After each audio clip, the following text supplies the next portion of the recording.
it's not like I was expecting them to not show up. It was a matter of when. I'm worried about how the information is gonna be received by the community, or how we're gonna let the community know about the agreement in a way that they don't feel afraid. Earlier this week, on March 11th, 2026, Hazleton Police Department signed a 287G agreement with the Department of Homeland Security. Hazleton is the first municipality in Luzerne County to do so. They are also the city with the highest population of immigrants and new Americans. I'm Kelly DeSoy. We're going to break down what this means for Hazleton and what exactly a 287G agreement is. First, let's hear from Hazleton Mayor Jeff Coussat in an interview from October 2025. We will assist any state or federal agency that asks for help. If we ask for DEA to come in and help, we will help them in exchange. If the FBI comes in, we're going to help the FBI just like we call them. So it's, we're going to help any agency carry out the laws. So it's, we're not a sanctuary city. We're not here to protect anybody, but we're not here to hurt anybody. If an outside organization asks us for help, we're going to help them. If you did nothing wrong, you have nothing to worry about. A 287G agreement deputizes local authorities with limited immigration enforcement power. This is nothing new.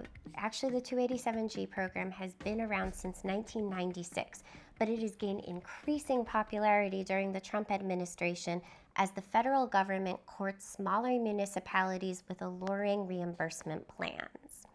According to a press release from Mayor Jeff Coussat, here's what Hazleton's going to get. $100,000 in vehicles, $7,500 of equipment per credentialed officer, salary and overtime reimbursements, as well as data sharing with the federal government. Now, Hazleton Police Department has signed up for the task force model. According to a brochure from the Department of Homeland Security, the task force model allows your officers to identify and report suspected aliens not charged with crimes under ICE oversight and exercise limited immigration authority on ICE-led task forces. Mayor Jeff Coussat emphasized that participation in the 287G agreement would seek to protect all people involved in incidents as well as promote public safety by targeting offenders who are involved in gang activity and human trafficking. He also mentioned that this agreement does not allow for systemic stops of individuals, so think racial profiling at a traffic stop, and also does not allow for the opening of a detention center within Hazleton city limits. As of this taping, the memorandum of agreement between the Hazleton Police Department and the Department of Homeland Security has not been posted. However, Hazleton is in Luzerne County, and the Luzerne County District Attorney's Office has been operating under a 287G agreement task force model with the Department of Homeland Security since summer 2025. According to their memorandum of agreement, trained officers are deputized to interrogate, detain, and transport individuals who they suspect of being in the United States without the proper immigration paperwork during their regular duties. Appointed officers will work under ICE supervision after a training period. According to Mayor Coussat's press release, participating officers will be trained in immigration law, multicultural communication, and to prevent racial profiling. I also requested some additional training documents, and I have yet to receive those. However, the nearby Schuylkill County Sheriff's Department also operates under a 287G task force model. About a month ago, I submitted a right-to-know request to understand their training documents a little better. And although I didn't get details about precisely how they are trained, like what courses they go through, I didn't get a course book, I did learn through that document request. The training is a 40-hour virtual self-paced training to be completed before participating in ICE-related law enforcement activities. So hopefully that offers a little bit of insight into how training may happen in Hazleton.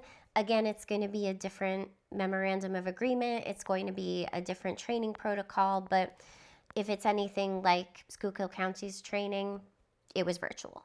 That's a breakdown of 287G. So what's the big deal for people in Hazleton? Well, according to the most recent census data, over 62% of Hazleton's population is Latino. Hailing from a 20-year immigration wave, that means Hazleton's population is a lot of new Americans and people who are somewhere in a very complex immigration process. Hazleton is also a very industrial and entrepreneurial city.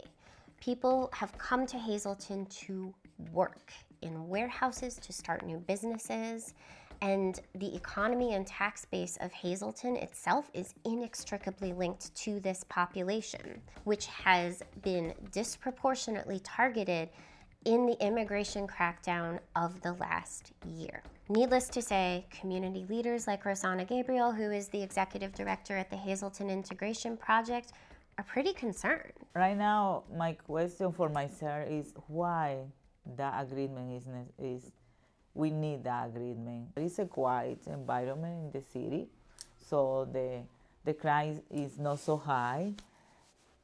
And I don't know, the police can stop people anytime if they commit something, like if I don't stop in a stop sign, the police can stop me, ask me for my documentation. Why we need an extra agreement?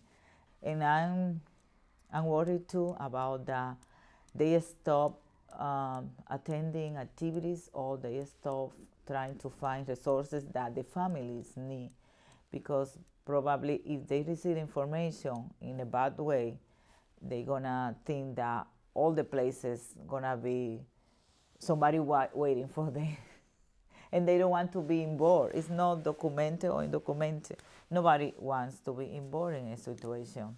Hazleton teacher and community leader David Dominguez also shares some of these concerns.